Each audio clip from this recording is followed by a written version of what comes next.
My name is Jean Olson, and I was the Executive Director from '94 till 2010.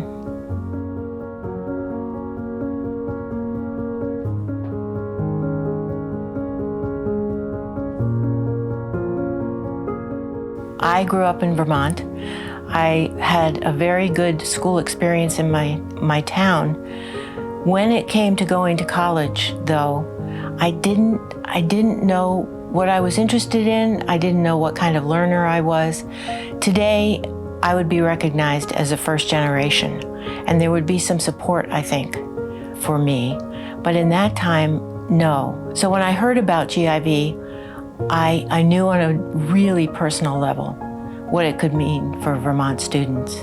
One is an affirmation of identity, that the students get to be with other students like themselves. They get to understand more about themselves and who they are as learners, who they are as people.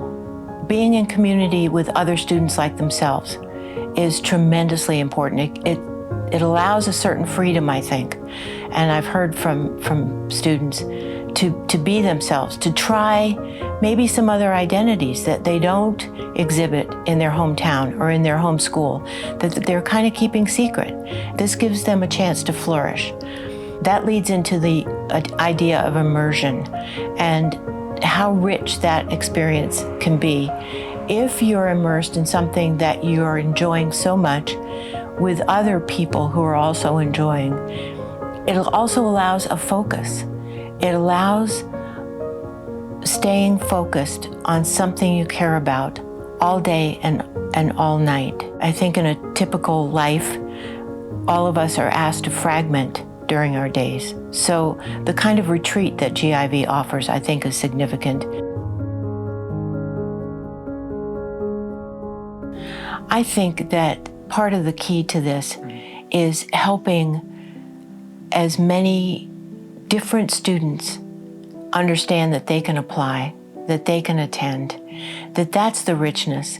And there are some schools, some smaller schools, maybe some more rural schools, where maybe their coursework can't be 3 or 4 years worth of high-level math or any other topic area. Their students, though, can thrive. One great outcome is when a student is in an institute that really speaks to them. Another great outcome is when a student is in an institute that doesn't actually resonate.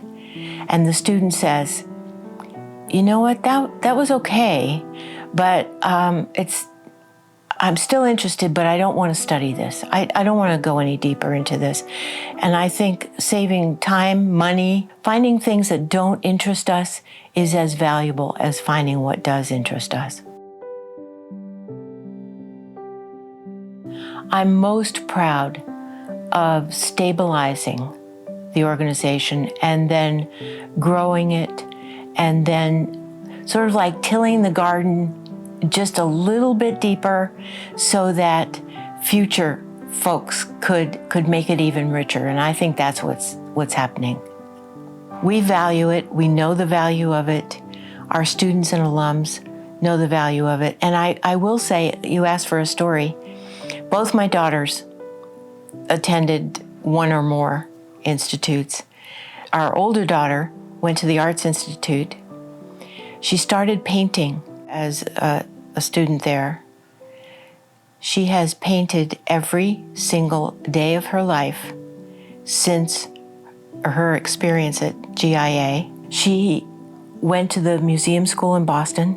She runs her own painting business, interiors, in central Vermont.